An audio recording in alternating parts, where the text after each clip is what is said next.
Guys कहानी से पहले प्लीज़ हमारे चैनल को सब्सक्राइब कर लो। हम इतनी मेहनत से आपके लिए वीडियोस बनाते हैं, प्लीज़ सपोर्ट। दिवाली का त्यौहार हमारे देश में बहुत धूमधाम से मनाया जाता है। दिवाली आने से पहले ही बाज़ारों में मानो भीड़ का सैलाब उमड़ उठता है और आसपास एक खुशियों का माहौल होता है। दिवाली की रात पूरे साल की सबसे बड़ी अमावस की रात भी होती है।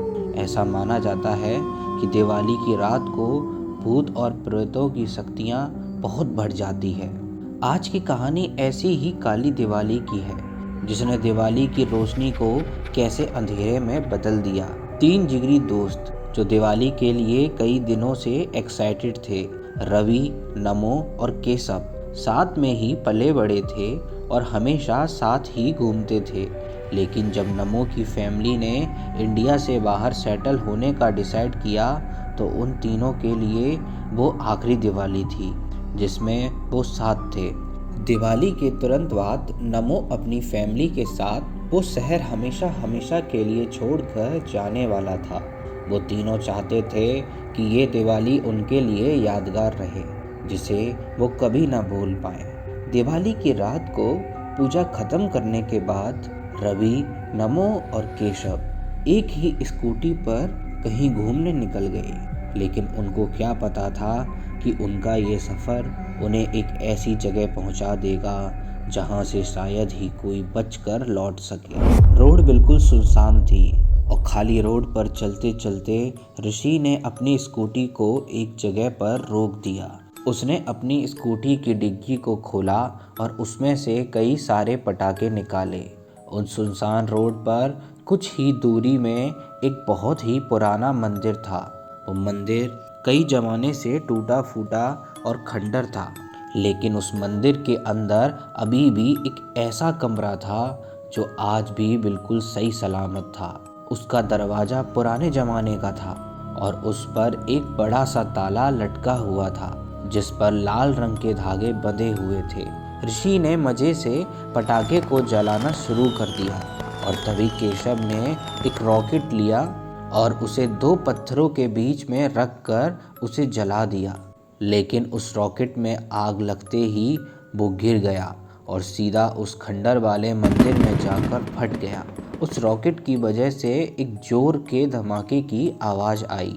वो मंदिर पहले से ही खंडर था, तो उन्होंने उस धमाके के बारे में ज़्यादा नहीं सोचा और अपनी मस्ती में और पटाखे फोड़ने लगे। लेकिन फिर कुछ ऐसा हुआ जिसे शायद उन्होंने कभी सोचा भी ना हो। कुछ ही पलों के बाद वहाँ बहुत तेज हवा चलने लगी, इतनी तेज कि वो जिस कैंडल से पटाखे जला रहे थे वो भी बुझ गई। वो हवा देखते ही देखते इतनी भयानक हो गई थी कि जैसे कोई तूफान उनकी तरफ बढ़ रहा हो। उनके लिए वहाँ खड़ा होना बहुत ही मुश्किल हो गया था। तभी न जाने अचानक से वो हवा रुक गई और ठीक उसके बाद एक अजीब सा सन्नाटा हो गया। रवि और नमो ने जब एक दूसरे को देखा तो केशव उन्हें कहीं भी नहीं दिख रहा था। उन्होंने उसे जोर जोर से आवाज़ लगाई, केशव भाई कहाँ है तू? लेकिन उन्हें वो कहीं भी नहीं मिल रहा था। तभी उन्हें केशव की दर्द से कर्राने की आवाज़ आई, बचाओ बचाओ।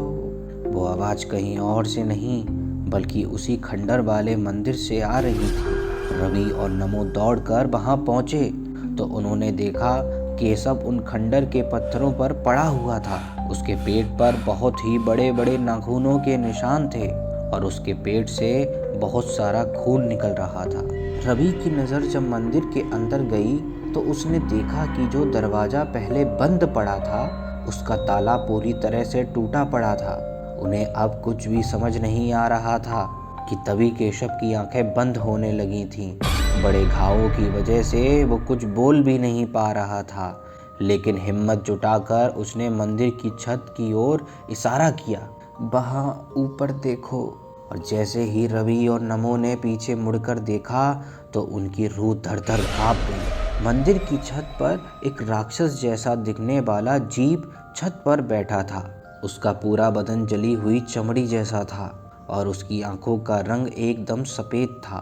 जैसे ही रवि और नमो ने उसे देखा तो वो अजीब तरीके से उन्हें देखकर चीखने लगा। उसे देखकर वो तीनों बहुत बुरी तरह डरे हुए थे, लेकिन उन दोनों ने हिम्मत करके केशव को उठाया और उस मंदिर से बाहर की ओर भागने लगे।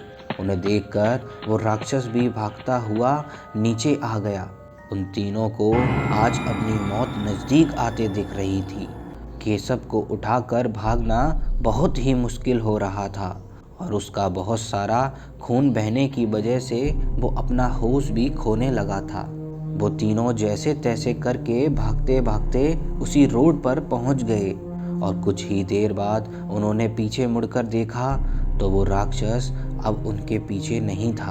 वो तीनों अब और दम लगाकर भाग रहे थे और तभी उनको रोड के ऊपर फिर से एक खंडर दिखा। रवि की नज़र जब रोड पर गई तो उसकी स्कूटी वहीं खड़ी थी।